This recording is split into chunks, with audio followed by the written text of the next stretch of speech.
Like and subscribe and click the bell icon to get new video updates. A power loss led Liberals to bemoan Musk's Twitter buy. It has been fun to watch the reactions to Elon Musk's bid to buy Twitter over the last fortnight, from the widespread horror that greeted his offer to purchase the company and take it private to the high-decibel meltdowns that people had after Twitter succumbed. Apparently, this is the end of free speech. Though, after the company's board accepted his offer, Musk tweeted, "I hope that even my worst critics remain on Twitter, because that is what free speech means." Though Musk's proposals should actually infuse people who truly believe in freedom of expression, like open sourcing the platform's algorithm for transparency and improvement and no censorship unless a tweet is against the law, no more vague. This post violates Twitter's content rules. But the self-attested liberals of the world are oscillating between outrage and grief. Western media went into deep exploration mode to dig up years-old tweets by Musk to prove that he is an anarchist, a misogynist, and nastier than the Joker in The Dark Knight. Inevitably, the F-word was rolled out: Musk is a fascist. Some people mentioned that he is a South African born in the times of apartheid. In the US, Democratic Party politicians expressed dismay. Perhaps the stupidest reaction was that Musk should have used this money to alleviate world hunger and poverty and not buy a social media platform. This argument is too silly to be even worth a rejoinder. Musk responded to all the fear and loathing with a tweet. The extreme antibody reaction from those who fear free speech says it all. On Wednesday, news broke about Twitter's Indian-born chief legal officer Vijay Gadde, in charge of the platform's content moderation, weeping in a staff meeting while wondering how the company could change under Musk's leadership.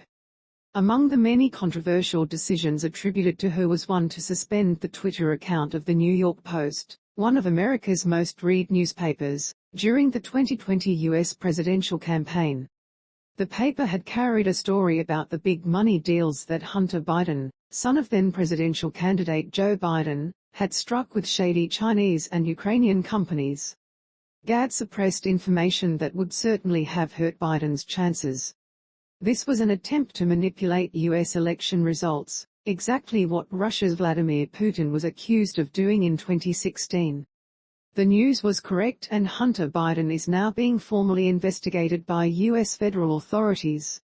Musk has said that suspending the Twitter account of a major news organization for publishing a truthful story was obviously incredibly inappropriate. There was outrage about this, and accusations that Musk was harassing Gadde. But former Twitter chief and co-founder Jack Dorsey had also said that the post suspension was a total mistake. People who had claimed that Twitter had every right to censor speech as it wished because it was a private company are now in despair that it can take decisions as a private company. There are several issues here. 1. Left liberals have had a great run for several years on Twitter, ever since the platform seemed to have decided to align itself with progressive and anti-Donald Trump forces. Now they fear that they will lose that support. The funny thing is that Musk promises to bring more voices and more viewpoints to the service, which should actually hearten anyone who is a true liberal. The problem, of course, is that many liberals of today support a cancel culture and want more censorship, not less. 2. No one is really sure of Musk's politics. His public utterances have often been erratic and contradictory. He seems to love making provocative statements, if only to get a laugh out of the reactions, and he is also willing to laugh at himself. Perhaps the only consistent thread one can discern in his thinking is that he believes in a free market and individual choice, though he also says that capitalism has a duty to create wealth for everyone in society. He does not appear to have any interest in money for money's sake. He claims he does even own a house. In January 2021, when informed that he was now the richest man on the planet, he responded with a charming tweet: "How strange, oh well, back to work." 3. Because he defies easy classification and his thinking does not even acknowledge the possible existence of a box, he makes mundane humans uncertain and nervous. Though he had expressed his dissatisfaction with Twitter's rules for years, very few people would have imagined that he would actually buy it, making one best and final offer, and wrapping it up in 11 days. But that is Musk. It is natural that people would worry about his proprietary control of the platform, but they should also know that Mark Zuckerberg enjoys special voting rights in Meta that,